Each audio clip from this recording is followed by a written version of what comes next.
MMAOddsBreaker this week on the phone. We got Big Rig Johny Hendricks getting ready to have another epic battle, as he always does, against Matt Brown coming up March 14th, UFC 185. Today we caught Johny actually driving in to go work out, which is pretty much how we always catch Johny, on his way to the gym and on his way home from the gym. How's it going, bud? I'm doing good. That's the life of a fighter these days. You know what I mean? Working out is fun for me. So, I'm lucky enough that my wife doesn't care too much that I'm gone all the time. So, works out perfect. Does that mean that your wife just kind of she loves you but doesn't like you around? Is that what that means? No, she loves having me around. No, what it means is that she knows that you see these fighters and you see their line and how long they have at it. You know what I mean? It's very hard to stay at the top for too long, because now look at this sport. It's growing so fast and getting a lot of athletes, and some of these young guns are coming up. And you have to make sure that you get what you can out of it with what you've been blessed with and the time you've been blessed with.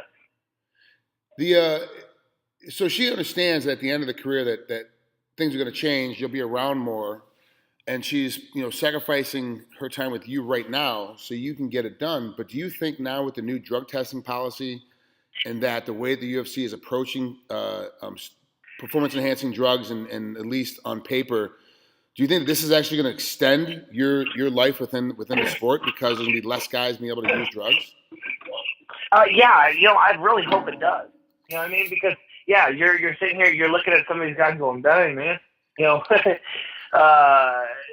But it also, the way that I look at it, everybody's innocent until they're proven guilty. You know what I mean? Yeah. Until you get busted, I won't speculate. I won't do any of that stuff. I'm just going to sit there and say it's a little suspicious, right? So, but that's the thing, is that, if these guys are on it, they might hit harder. They might do this better. They might, that might also help them cut weight easier. You know what I mean? There's so many things out there that that a lot of these things can do to help you in the sport. And that's where, if you get caught with steroids in baseball, yeah, it's a big deal. But, you're just trying to hit a ball further or try to throw a ball faster. You know what I mean? You're not trying to hit somebody in the head 24/7. And I think that's where, I'm glad that the UFC has taken this step to get a third party in there and sort of say, hey, it's in your hands now. And it does. It is one of those things where I agree with you.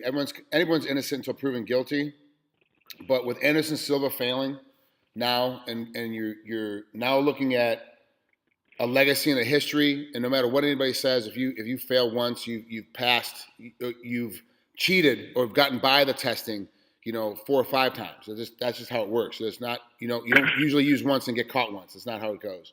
So now, to me, everybody is suspect, you included. Everybody to me now is up for option, because everybody could be on it. If Anderson Silva can get popped, then anybody can be popped. Because I was such a huge fan of his and respected what he did and how he's treated the sport. Do you still, you have your politically correct way you have to answer, interviews, and you have your the way that you believe stuff when you're at home talking with your wife and your kids.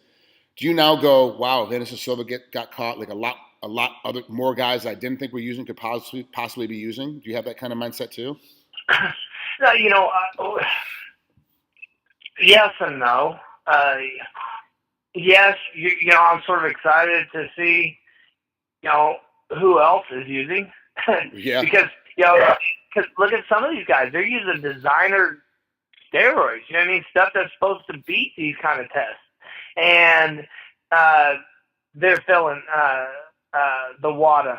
You know what I mean? Drug test. So there's a part of me that's going, man, have I fought any of these guys, or have I not fought any of these? You know what I mean? Like, you're sitting here going, have I been able to beat some of these guys that have been on it, or you know what I mean? That's been through my mind. But also, I think of the sport, and whenever I think of what I do, I don't want it to be there. You know what I mean? I don't want everybody to, I'm hoping that it was a freak accident that, the way that I'm looking at it, and because, I'm in it, and I want to think that everybody's doing it the right way, that he broke his leg. We all knew that he wanted to come back. Well, all of a sudden, he's coming back quicker than we all thought. You know what I mean? So could that been the reason why he did the steroids in the first place, to make his bones heal faster? Those kind of things first pop in my head. And then also, it sucks, and you're just going, man, what do you do? How do you, like you said, he does all this stuff, such wonderful things in the sport, and then all of a sudden, one mishap could cost him legacy. Yeah. And I mean, that's the way our sport is, and that's unfortunately the way that some of the fans look at it. Some fans are going to support him no matter what happens, and I'm hoping it's just a one-time mistake, and that's what happened, and he was trying to heal up and get back in faster. But it's the nature of the sport, and to be honest with you, I wouldn't blame him if he did do it and was doing it before, because it's a violent sport, it's a deadly sport, and we can get hurt at any moment. And hell, half the time, as you know, training camps are tougher than the actual fights. That you've got partners in there that are not trying to hurt you. All of a sudden, you get hurt, and there's your payday, because now we're not fighting. It's a difficult task to be in. No, you're absolutely right. Half the time, you're trying to just. It's not if you can. Everybody says, "Oh, I feel 100%. I feel 100%." I never tell anybody that. I'm like as close as I can to get to 100%. You know what I mean? Yeah. Like when I get a fight week, I'm like, hey, I'm as close to 100% as I could during this training camp, because it was that hard. And you're right. It's sometimes, you're sitting there, you play sparring, doing whatever, relaxing, boom. A guy, you block a punch wrong, or you throw a punch and he leans in and it actually hits harder. You weren't ready for it. You can break a hand. There's so many things that can go on in a training camp that, I tell everybody I like to take 3 weeks off, and most of the time, I'd say 99% of the time, it's not from the fight. It's from what happened in the training camp to get to the fight. Yeah, I agree. I 100% agree, and I wish that there's got to be better ways, and it seems like Team Takedown seems to do a better job of it with keeping guys healthy, getting through fights, and making the fights, extremely tough and extremely rough. But also too, and don't get upset with me and hang up with me, but it seemed like with Lawler at the end of the last fight, you got really tired. I mean, and a lot more so than I've seen you in the past. And it was like that it was a higher expenditure rate. You guys were obviously going harder the last time they did the first time. You were going a lot harder in December. They did in March. You were putting a lot more output out there, but it seemed like you got really, really tired coming into the fourth and fifth rounds. Is part of that because you had to really be careful during training camp not to get hurt, or was more of it from the output that you guys were doing during the fight, because it was a lot more action going on that one than the first? It was actually the weight cut. The weight cut was bad. You know what I mean? This weight camp, I've been at 195. I've never seen over 200 the last 2.5 months. Just haven't. I've been 197 or below realistically this whole training camp. So the weight cut's easier. I've been putting on, actually doing bipods, trying to test my body fat. The last fight, whenever I was 6 weeks out, I was at 23%. Oh. And I'm 3 weeks out, and I'm at right around 14%. You know what I mean? So I've dropped a lot of body fat. That's where my main focus has been. You know what I mean? The training, of course, but also lifting. Getting that power back, because, and as I know, wrestler strength is a lot different than a lot of other kind of strengths. And that's really what I've been focusing on, is getting back to that wrestler strength, lifting heavy. That's also the difference between being able to knock somebody out for me in one punch, or taking multiple. And it also gives you the confidence to throw hard. Whenever I'm hitting mitts, my coaches are like, "Hey, you're finally getting back to where you used to be." You know what I mean?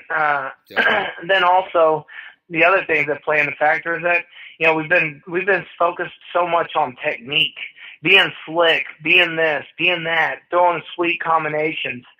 I'm doing that. Now it's time to get back to what got me to where I was. Yeah, vicious. We add the smoothness, but also with just the raw power of just trying to hurt somebody. Now, I saw that report. I saw, Dolce came out after your last fight and was like, oh, it was the weight cut and this and that. And no disrespect to Mike. I mean, I love him. I love his plan. I have all of his books. I follow his diet, when I need to, get ready for something. And, as far as like a photo shoot or I need to get my abs back for whatever purpose I have to take my shirt off. I definitely follow it. I look in the Dolce diet and I pay attention to it. But I don't take into factor when somebody like that, like your nutrition coach, comes in and goes, "Oh, it was a hard weight cut, and that's what happened. That was the problem for Johnny losing the fight." I don't hold much stock in that because I think guys usually can get around. You got to make weight. We all know we have to make weight. We all know we all have to recuperate after making weight and then go in and fight. So for you to say, "Hey, look, it was the weight cut," then obviously it holds a lot of water for me, and now I'm going to pay attention more to when guys are saying that and looking at it. It is tough. And have you done any practice like, okay, I'm gonna get down to 178 this week just to kind of see how I feel? Have you done any of those? I haven't. So what I've done is what I'm learning, okay, and what I've learned from using Dolce for so long is that the more muscle mass I have, because here's the thing, about 2 years ago, 170 was easy to make. Yeah. All right, it was easy to make. It was, and I look back and I say, why was 170 so easy to make, and now it's rough? Because we used to lift weights back then. We used to put up weights. We used to focus a lot of energy on the weightlifting, having muscle, doing this, doing that. And they go back and they look at my old pictures to my new pictures. They're like, "Johnny, you look sort of fat whenever you fight." And, 2 years ago, or even a year and a half ago, you still have a six-pack when you're fighting. I'm like, yeah, because we actually dedicated time to lifting weights. You know what I mean? Those are the things that we have to do. And that's sort of what we've focused on here lately is putting on the muscle, because whenever you actually start cutting weight, the more muscle you have, the easier it's going to drop off of that. Yeah. You know what I mean? The more fat I have, the harder it's going to be to suck the water out of. So that's what I'm trying to do, is trying to drop my body fat as much as I can and increase my muscle mass as much as I can. So whenever that happens, boom, it makes the weight cut that much easier. So now you've got your weight under control. You're getting back to your old violent ways. You've gotten slicker because you've been spending so much time, working on your techniques over the last couple of training camps. Now you got Matt Brown sitting in front of you, coming up here and right in your hometown, going back to Dallas. Well, not your hometown. You weren't born there, but where you live now in Dallas. It's right down the street. It's an easy place for you to get to. It's in a familiar place, American Airlines Arena. You've been there before watching other sporting events, so it's comfortable for you. What problems does Matt Brown bring? Because it's not like you're fighting him in some, you're not fighting him in some foreign country. You're not sure of the food. You're not sure of the atmosphere and the culture. You're totally comfortable at home. But Matt Brown still brings a lot to the table that as you're preparing for him, that's a little bit different than other fighters. What do you see when you fight, when you're watching tape on Matt Brown? What do you see? I see a guy that's constantly going to be moving forward.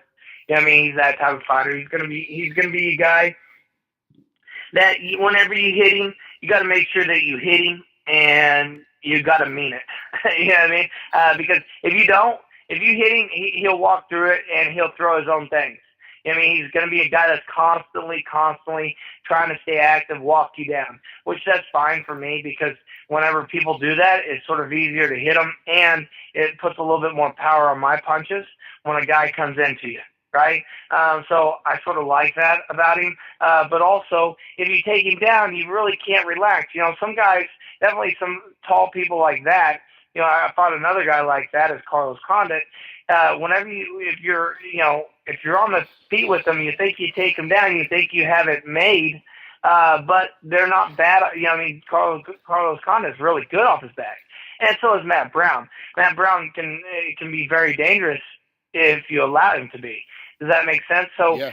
not only do you have to be focused on your feet, but you also have to make sure whenever you do get the takedown that you can't relax in that sense, because he could finish it there too. You know, and Matt, this fight for me is going to be a lot of it's where I think for you at least the slickness, we're going to start to see your real slickness come to effect, because you have to with Matt, because he's going to keep coming at you like you said, but we're also going to see that good mix of power that we always see, because you have extreme power when you want to use it. So this is going to be a good dichotomy, a good mix of both, just because of we have to see the new Johny Hendricks if Johnny wants to win this fight. Have you been spending a lot of time, as I know you always do, game planning with this one? But I know now that Kenny Monday's been added to the group of coaches.